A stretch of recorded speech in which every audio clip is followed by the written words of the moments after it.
नाज़रीन, तो हमारे साथ SSP ईस्ट इरफान बहादुर साहब मौजूद हैं। अभी आपने कार्रवाई भी देखी जो इलीगल अगवानियों के ख़िलाफ़ हो रही है, जो भी गैर कानूनी तौर पे अगवान बाशिंदे यहाँ पे रह रहे हैं उस पर भी ईस्ट में बड़ी कार्रवाइयाँ हो रही हैं। इरफान भाई, अब तक कितनी कार्रवाइयाँ, क्योंकि अभी आपने चार्ज संभाले हुए कुछ अर्सा ही हुआ है, कितनी कार्रवाइयाँ हो चुकी हैं उन लोगों के ख़िलाफ़ जो गैर कानूनी तौर पर पाकिस्तान में रह रहे हैं? देखें, ये कराची में एक बड़ा अहम इशू है स्ट्रीट क्राइम का, और स्ट्रीट क्राइम का, हाउस रॉबरीज़ का और दहशतगर्दी का। दहशतगर्दी में तो अल्लाह का शुक्र है कि काफ़ी काबू पाया जा चुका हुआ है कराची में। जो स्ट्रीट क्राइम है और हाउस रॉबरीज़ हैं उसमें अमूमन देखने में ये आया इंटरोगेशन और जब मुल्ज़िमान पकड़े गए कि उसमें मेजॉरिटी जो है वो अफ़गान बाशिंदों की और जो इल्लीगली यहाँ पे रह रहे हैं।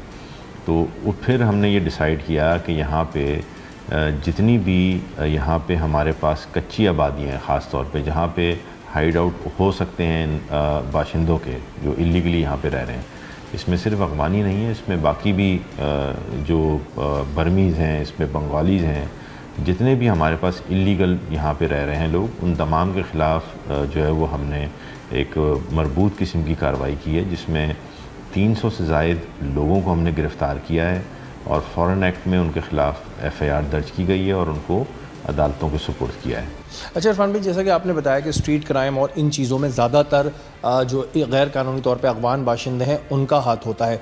ईस्ट के इलाके को अगर हम देखें तो यहाँ पर काफ़ी ऐसी जगह हैं जहाँ पे बड़ी तादाद में ये हैं, तो उनकी मॉनिटरिंग के लिए अब क्या लाए अमल है, क्योंकि अब बड़ी सख्ती हो चुकी है इस चीज़। देखें, आपने अभी देखा होगा रिसेंटली हमारे पास जो एपेक्स कमेटी हुई है, उन्होंने इनको 31 अक्टूबर तक का टाइम दिया है। 31 अक्टूबर तक इनके पास टाइम है। ये जो लोग यहाँ पे इल्लीगली रह रहे हैं वो यहाँ से ख़ुद चले जाएं। अगर वो नहीं जाएंगे तो फिर उनके ख़िलाफ़ एक मजबूत और मरबूत किस्म की कार्रवाई होगी, जिसमें उन तमाम लोगों को जो इल्लीगली यहाँ पे रह रहे हैं उनको गिरफ़्तार किया जाएगा। गिरफ़्तार करके उनको जो डिपोर्टेशन का प्रोसेस है वो स्टार्ट किया जाएगा, ताकि इन तमाम को डिपोर्ट करके अपने मुल्क से हम बाहर निकाल सकें। अच्छा इरफान भाई, इसमें बहुत से ऐसे माफियाज भी हैं जो इनको सपोर्ट करते हैं और वो पुलिस और लॉ एनफोर्समेंट एजेंसीज के खिलाफ बड़ा एक प्रोपेगेंडा भी करते हैं, प्रॉब्लम भी क्रिएट करते हैं। उनके लिए फिर क्या होगा, क्योंकि बहुत से लोगों का स्टेक लगा हुआ होता है जो इनको यूज़ करते हैं, और जहाँ पर इनको निकालने की बात आती है वहाँ पर ये खड़े होते हैं कि नहीं जी बड़ा जुल्म हो रहा है, पुलिस जी अब बड़ा जुल्म कर रही है। तो फिर उनके लिए कोई लाए अमल तय किया गया? देखें, मैसेज जो है ना वो बड़ा लाउड एंड क्लियर है। जो इल्लीगल यहाँ पे रह रहा है उसको यहाँ से जाना है, और दूसरी बात, जो इनको सपोर्ट कर रहा है, अगर वो सपोर्ट करता हुआ पाया गया, इन्वेस्टिगेशन में ये बात साबित हुई, तो उसके ख़िलाफ़ भी बड़ी मजबूत कार्रवाई की जाएगी। अच्छा इरफान भाई, ईस्ट में भी आपने चार्ज लिया है, तो ईस्ट में अभी क्या किन चीज़ों पे ज़्यादा फोकस है आपका, कि कौन सी ऐसे एलिमेंट्स हैं जिन पे आपकी इस वक्त ज़्यादा नज़र है कि इनको पहले डिस्ट्रॉय किया जाए? देखें, हमने यहाँ पे जो सबसे इम्पॉर्टेंट क्राइम है वो वायलेंट क्राइम है। जो हमारे पास क्राइम के दौरान वायलेंस हो रहा है, हमने सबसे पहले उसको एड्रेस किया है।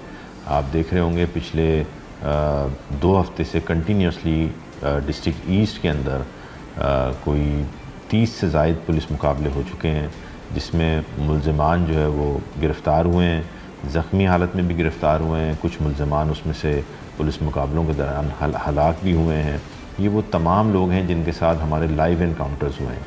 आपको पता है भी गवर्नमेंट ऑफ सिंध ने टैगिंग का भी जो है वो एक नया कानून पास किया है, जो रिपीटेडली ऑफेंसेस के अंदर, ख़ास तौर पे हीनियस ऑफेंस के अंदर होगा, उसको टैग लगा दिया जाएगा। टैग लगाने का मकसद है कि उसकी हरकत और नकलात पे जो है वो मॉनिटरिंग की जाए कि वो कहाँ जा रहा है, क्या काम कर रहा है। ये कब से इरफान भाई शुरू होने का है?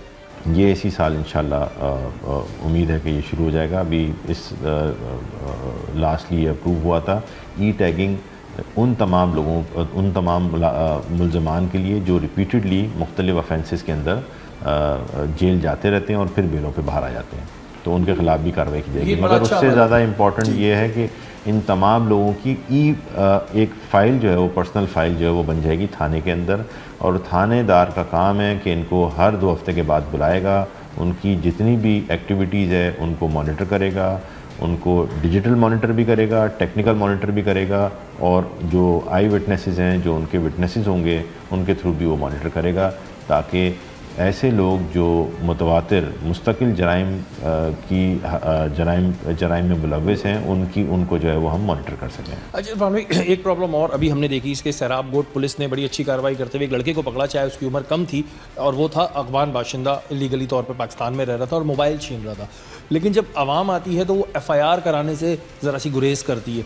ये पुलिस के लिए कितना प्रॉब्लमेटिक होता है कि जब आवाम मोबाइल मिल जाने के बाद कहती है जी हमें FIR नहीं कराती, इससे मुलजिम को कितना फ़ायदा होता है?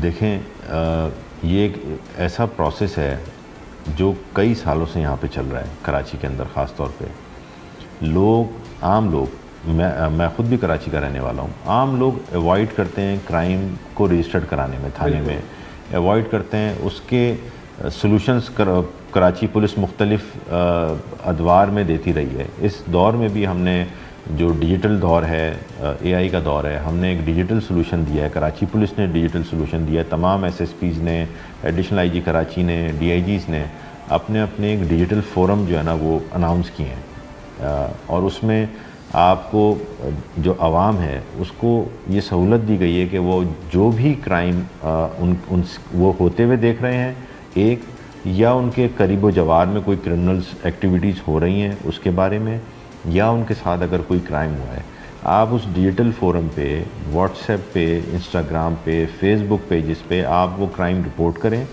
और इस यकीन के साथ करें कि उसकी मॉनिटरिंग सीनियर ऑफिसर्स कर रहे हैं। मैं मिसाल के तौर पे डिस्ट्रिक्ट ईस्ट का जो डिजिटल फोरम है, रात का 1 घंटा हमने उसके लिए रखा हुआ है कि जितनी भी कंप्लेंट्स आएंगी हमारे पास, कोई 3000 से ज़ायद कंप्लेनें आई हैं मेरे पास, हमने उन 3000 कंप्लेनों को मैंने खुद बजाते खुद देखा है और उनकी कंप्लेंट्स को रिजॉल्व करवाया है। उन 3000 कंप्लेंट्स को हमने रिजॉल्व कराया। देखने वालों से भी कहूँगा कि ये चीज़ अब होने लगी है। डिजिटल फोरम पे भी आप अपनी कंप्लेन कर सकते हैं। झूठी कंप्लेन करने से गुरेज करें क्योंकि उसका भी पता चल जाता है, क्योंकि ऐसे भी बहुत से लोग हैं कि जो पुलिस को भी ब्लैकमेल करने के लिए झूठी कंप्लेन करते हैं। इरफान भाई, किस फोरम पे कंप्लेन की जा सकती है, ज़रा सा बताएं उस पर। देखिए, हमने अपने फेसबुक पेजेस हैं हमारे पास, हर डिस्ट्रिक्ट का अपना फेसबुक पेज है, हमारे पास इंस्टाग्राम के पेजेस हैं, हमारे पास व्हाट्सएप नंबर्स हैं, वो हम आपको अभी देते हैं, आप बिल्कुल उसको डिस्प्ले करें ताकि लोग उस पर अपनी कंप्लेंट्स जो है वो रजिस्टर्ड कराएं। लोग अपनी कंप्लेन उस डिजिटल फोरम को यूज़ करते हुए, आप नहीं आना चाहते मेरे पास, आप देखते हैं कि आपके करीब व जवार में कोई क्रिमिनल्स एक्टिविटीज़ हो रही हैं, आप इस यकीन के साथ कि आपकी ये इतला ज़ाया नहीं जाएगी और आपका नाम सीगा-ए-राज़ में रखा जाएगा, आपकी आइडेंटिटी कहीं शो नहीं की जाएगी और पुलिस उस पर कार्रवाई करेगी इंशाअल्लाह। इरफान भाई, कोई मैसेज स्पेशली ईस्ट की आवाम के लिए?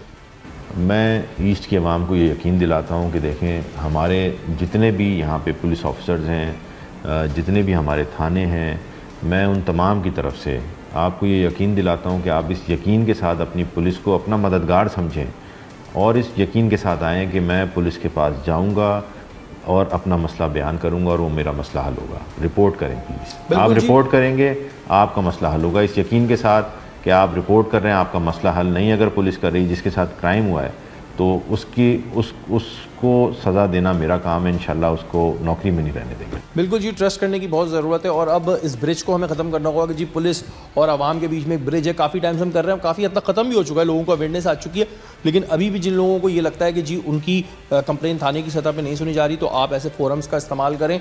जायज़ कंप्लेन अगर आपकी होगी, थोड़ी सी देर सवेर हो सकती है क्योंकि ज़ाहिर है कितना बड़ा वो है ज़िला है, उसमें बहुत सारी कंप्लेंट्स आती हैं, लेकिन आपका मसला जो है वो ज़रूर हल होगा। बहुत शुक्रिया, थैंक यू।